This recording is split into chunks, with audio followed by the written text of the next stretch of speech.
Hello, Mataji, and you're watching Morning Pulse on Hornbill TV.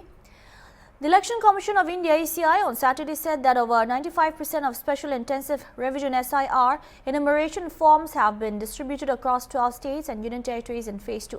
According to the daily bulletin issued at 3 p.m. today, the ECI confirmed that 48 crore 67 lakh 37,064 SIR forms have been successfully delivered to electors out of 50 crore 97 lakh 43,173 printed, covering regions Andaman and Nicobar, Chhattisgarh, Goa, Gujarat, Kerala, Lakshadweep, Madhya Pradesh, Puducherry, Rajasthan, Tamil Nadu, Uttar Pradesh and West Bengal. Over 5.33 lakh booth level officers (BLOs) and 10.41 lakh booth level agents have been deployed.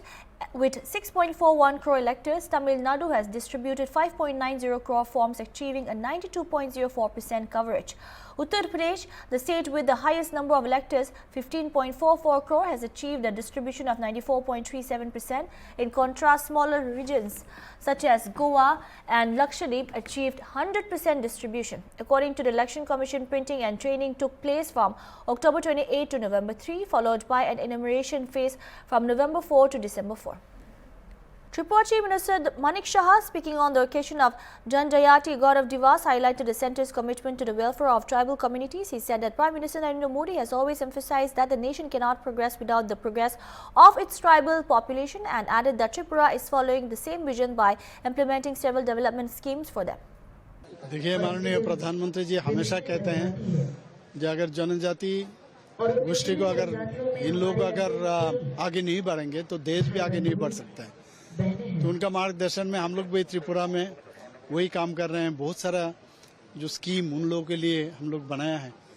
आज भी माननीय प्रधानमंत्री जी बहुत सारे घोषणा किए हैं। हम भी त्रिपुरा में बहुत सारे स्कीम इन लोगों के लिए हमने घोषणा की है।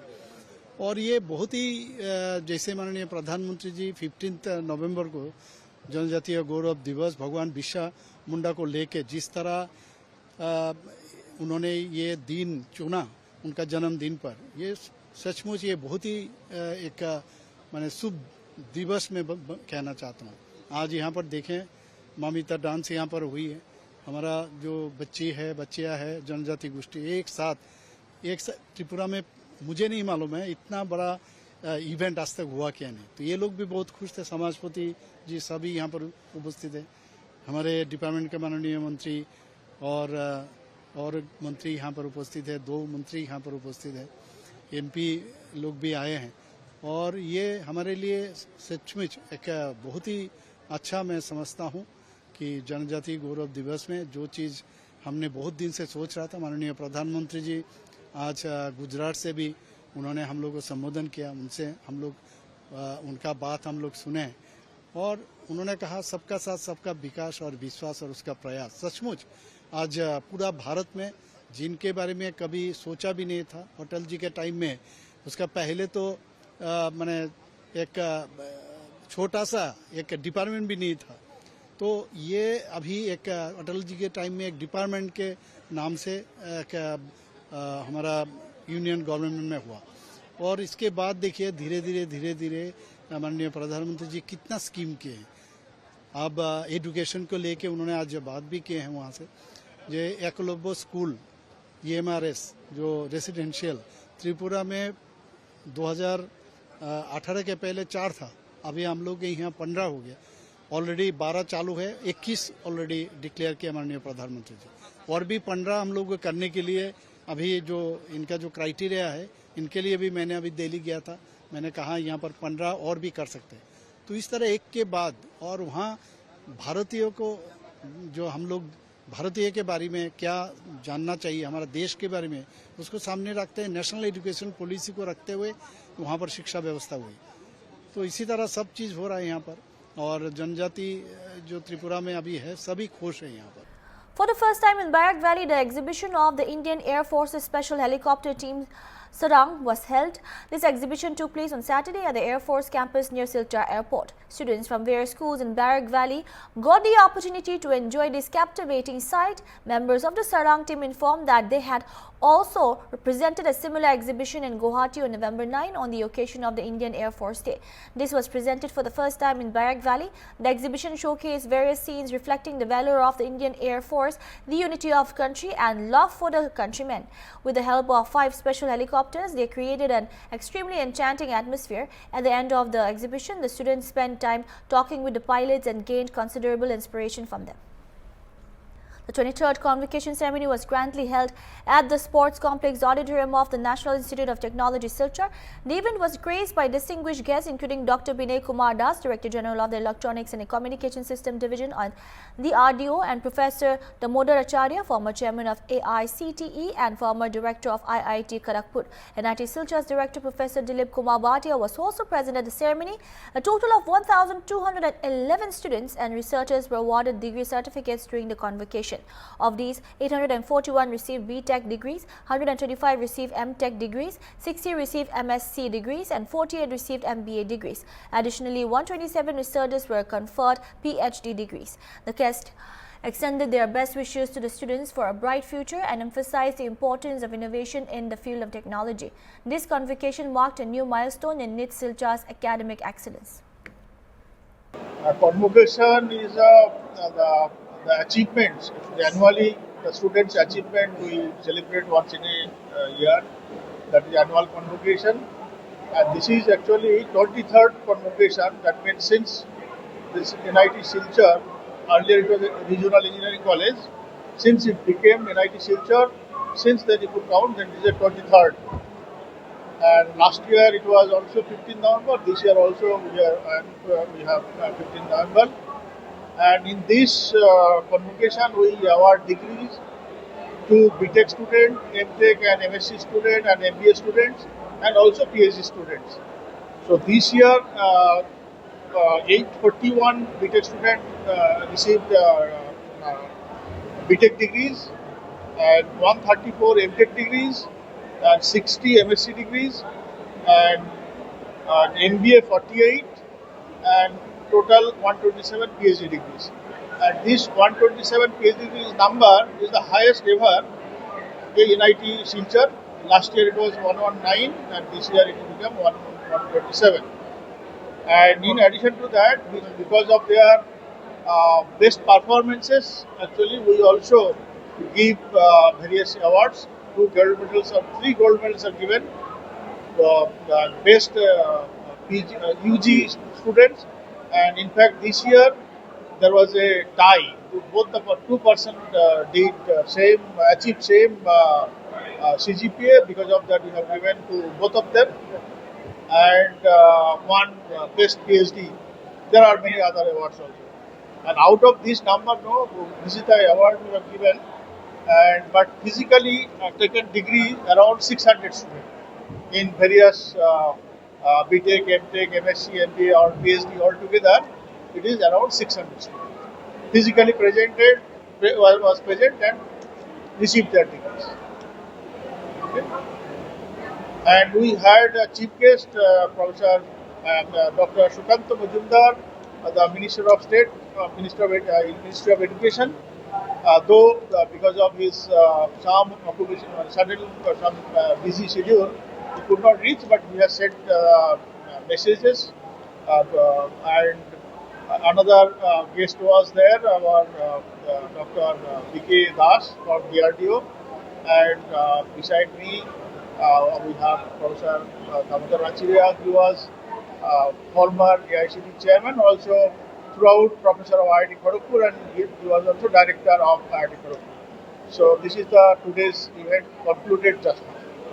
Regarding job orientation program, it is also employment or engagement in any. See, employment means so far technological whatever knowledge we have received so far, we give them through curriculum and all. And now industry is requiring that industry ready.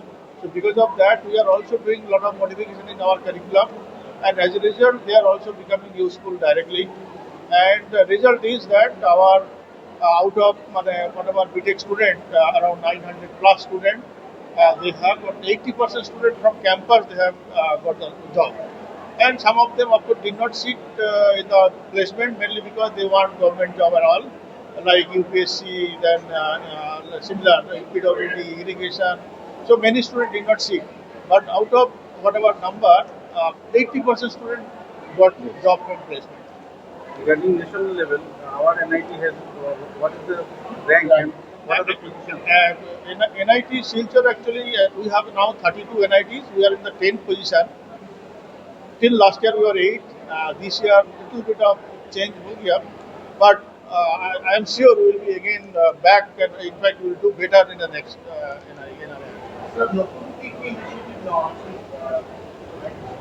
নতুন ইনিশিয়েটিভের মধ্যে যেমন NEP implementation হচ্ছে, দেন your multiple entry, multiple exit means actually there are then your credit transfer. So earlier no, once it is join a particular institute, they have to complete the entire curriculum there. But now the ministry through NEP given some provision. There are nowadays in number of sources available, like some MIT, some courses available, or even India also NPTEL, through NPTEL there are courses available. If students go through that course, register, appear in exam, get some grade, that grade can be also transferred to our institute curriculum, that equivalent. You can so that flexibility we have added.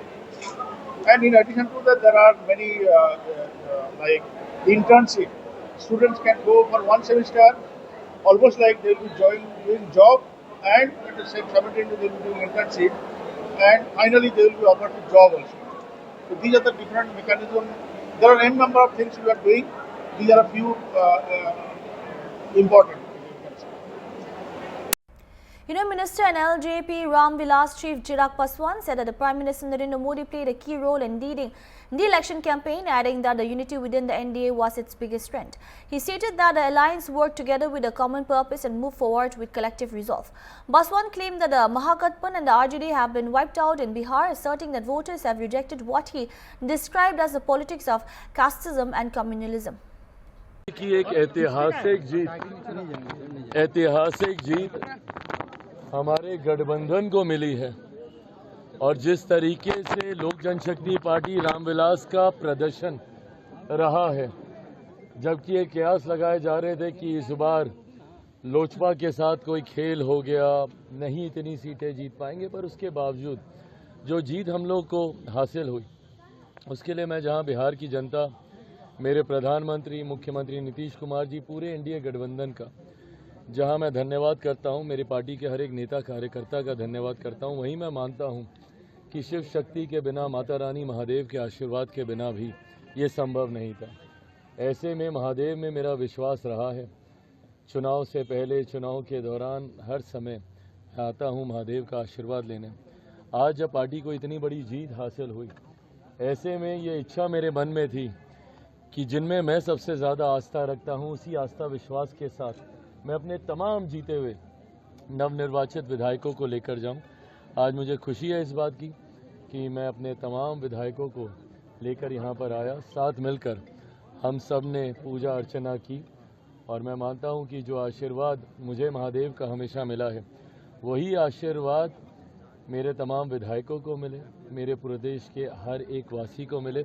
और जिस लक्ष्य के साथ हमारी सरकार ने आगे बढ़ने का फैसला लिया है, बिहार को विकसित राज्य बनाने का, मेरा संकल्प बिहारियों को फर्स्ट बनाने का, महादेव माता रानी के आशीर्वाद से जल्द हम लोग उसे पूरा करें।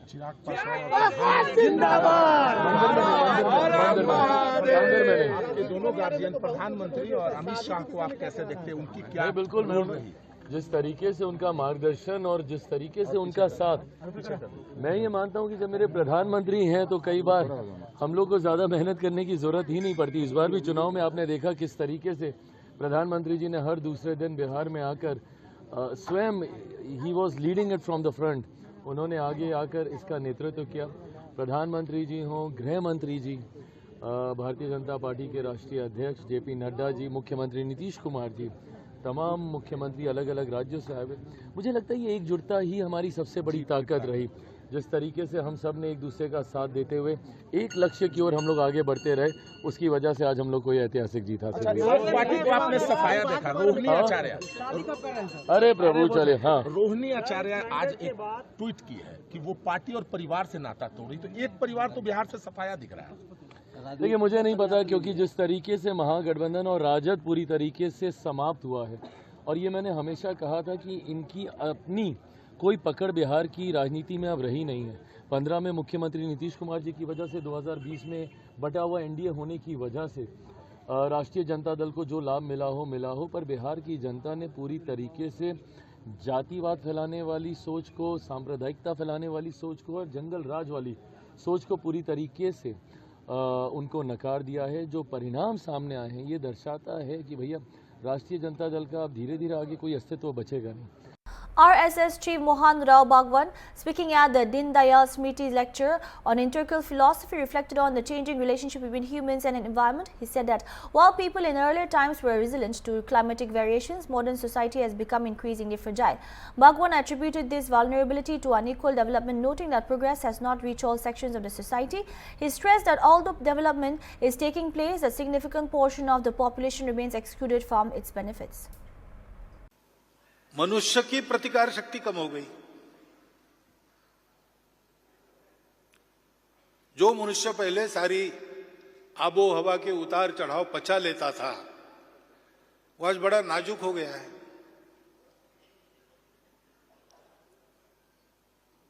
और ये जो सारा हो रहा है तथाकथित विकास, प्रगति, ये सब तक नहीं पहुंची है।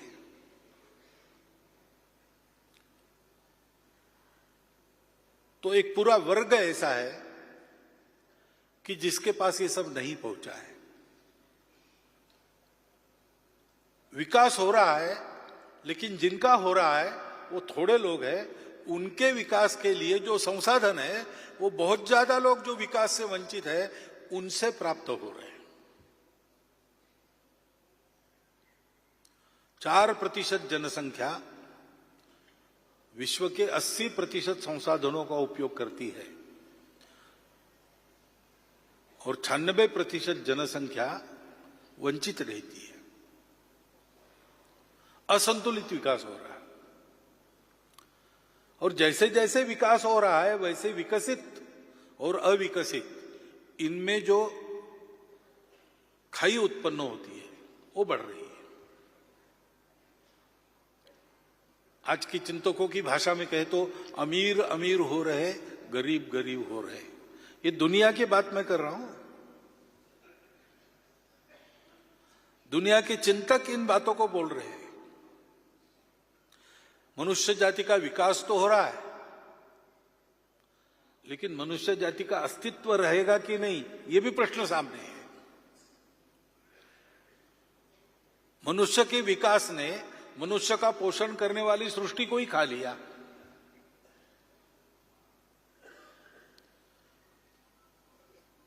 अब सामने दुविधा है, सृष्टि का रक्षण करना है, विकास बंद करो।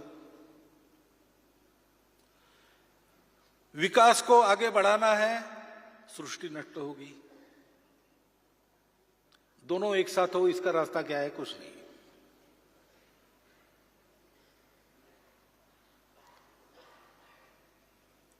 मनुष्यों में युद्ध न हो। युद्ध क्यों होते हैं? एक बात निकाली गई कि ये राष्ट्रीयता के कारण युद्ध होते हैं। नेशनलिज्म खतरनाक है। पहला महायुद्ध राष्ट्रवाद के उदय के कारण ही हुआ। दूसरा महायुद्ध भी इस राष्ट्रवाद के उदय का ही परिणाम है। इसलिए अंतरराष्ट्रीयता की बात करो तो अंतरराष्ट्रीयता की बात तो बहुत जोर से हो रही, लेकिन हम देखते हैं कि अंतरराष्ट्रीयता की बातें करने वाले लोग ही अपने राष्ट्र का स्वार्थ सुरक्षित रख के जितना हो सकता है उतना करते, कभी कभी उतना भी नहीं करते। 4-5 साल पहले अमेरिका के एक राजनयिक आए थे, मिलने के लिए आए थे। आकर उन्होंने बात शुरू की कि अमेरिका भारत का प्राकृतिक दोस्त है, दूर है इसलिए शत्रुता नहीं हो सकती और बहुत सारे आदर्श समान हो सकते हैं। उनके विपरीत शक्तियों से बचने के लिए दोनों की दोस्ती होना आवश्यक है और अनेक क्षेत्र में बहुत अच्छा सहयोग हो सकता है। अब इसको ना करने का तो कोई कारण नहीं था, मैंने कहा हो सकता है। तो उन्होंने कहा उदाहरणार्थ व्यापार में ये होना चाहिए, ये होना चाहिए। मैंने बोला बिल्कुल होना चाहिए। उन्होंने लेकिन एक बाद में वाक्य जोड़ दिया सब बता के, provided the American interest are protected. मैं उस पर कुछ बोला नहीं। बाद में उन्होंने कहा कि सुरक्षा की दृष्टि से ऐसा ऐसा है, ऐसा ऐसा है, इसलिए ये हो सकता है, वो हो सकता है। मैंने बोला हो सकता है। फिर उन्होंने कहा provided the American interest are protected. तो अंतरराष्ट्रीयता की बात तो चलती है, लेकिन अंत में एक वाक्य रहता है provided our interest are protected.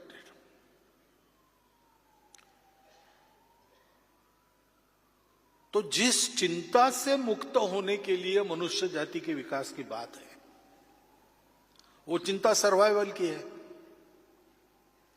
सृष्टि में स्ट्रगल फॉर एग्जिस्टेंस है। Commenting on the Mahakatpan poor performance in the Bihar election 2025, RJD MP Sukhtar Singh alleged that the ruling party enjoys an unfair advantage by being able to use public funds for electoral gains. He claimed that such resources can be allocated or distributed to influence outcomes. Singh also raised concerns about the impartiality and functioning of the Election Commission, alleging that the BJP is using the media to shape a false narrative aimed at swaying voters and misleading the public. देखिए, सत्ता के पक्ष के पास तो एक advantage है कि उसको राजकोष से पैसे देने हैं किसी को भी, वो वोट मैनेज करने के लिए दे, लोगों की सुविधाओं के लिए दे, तो सत्ता पक्ष के पास एडवांटेज है, वो रहेगा ही रहेगा। लेकिन जो यह निर्वाचन आयोग की निष्पक्षता का जो सवाल है, उसके कार्यप्रणाली को लेकर के जो समस्या है, उसका तो निवारण करना ही पड़ेगा। देखिए, ये भारतीय जनता पार्टी मीडिया के जरिए इस तरह के फर्जी नैरेटिव्स बिल्ड करने का काम कर रही है। कोई दम नहीं है। महागठबंधन के सभी साथी एकजुट होकर चुनाव लड़े थे, जिसकी जितनी ताकत थी उस हिसाब से लड़े। हार जीत के लिए हम किसी पर दोषारोपण नहीं कर सकते, सिवा जो सामने सच है उस सच को हम उजागर करें। और सच यही है कि निर्वाचन आयोग ने चुनाव को पहले ही से फिक्स कर दिया था। देखिए, जिस तरीके से केंद्र सरकार एक कमजोर निर्वाचन आयोग के जरिए देश भर में जो मतदाता सूची में संशोधन के नाम पर जो कमिटेड वोटर लिस्ट तैयार करने का जो आरोप था महागठबंधन का, वह सच साबित हुआ। बिहार के भीतर इन लोगों ने एक मुश्त 70-75 लाख वोटर लिस्ट से नाम महागठबंधन समर्थक लोगों का हटा दिया गया और इसी दौरान नए मतदाताओं का नाम जोड़ लिया गया। यही काम महाराष्ट्र में लोगों ने किया था, यही काम हरियाणा में भी लोग किया था, यही काम वाराणसी में भी किया था। अगर इस तरीके से संस्थाएं अपने देश के भीतर काम करेंगी तो स्वच्छ जब मतदाता सूची ही नहीं होगा, स्वच्छ मतदान ही नहीं होगा, तो यह आरोप नहीं लगाया जा सकता विपक्ष पर कि आप चुनावी मुकाबले से बाहर हैं। पहले ही ये व्यवस्था कायम कर दी गई है। परिणाम जो आया है इससे बेहतर होने की उम्मीद भी अब हम लोग को नहीं है।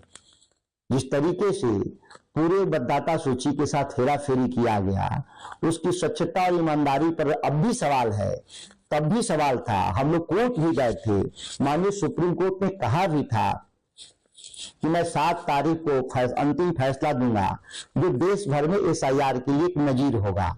लेकिन माननीय सुप्रीम कोर्ट के अधिकार को चुनौती देते हुए, अतिक्रमित करते हुए 6 तारीख के ही पूर्व संध्या पे चुनाव की घोषणा कर देना, यह एक संविधान में एक प्रावधान है कि चुनाव के दौरान कोर्ट इंटरवीन नहीं करेगा, कोर्ट को आप काम करने से रोक दिया। तो ये बिहार का परिणाम कोई अलग से परिणाम नहीं है। सभी इंडिया गठबंधन के दल और सभी लोग इस पर विमर्श करेंगे और विमर्श के बाद निर्णय लेंगे। That's all we have for now. Keep watching RBT.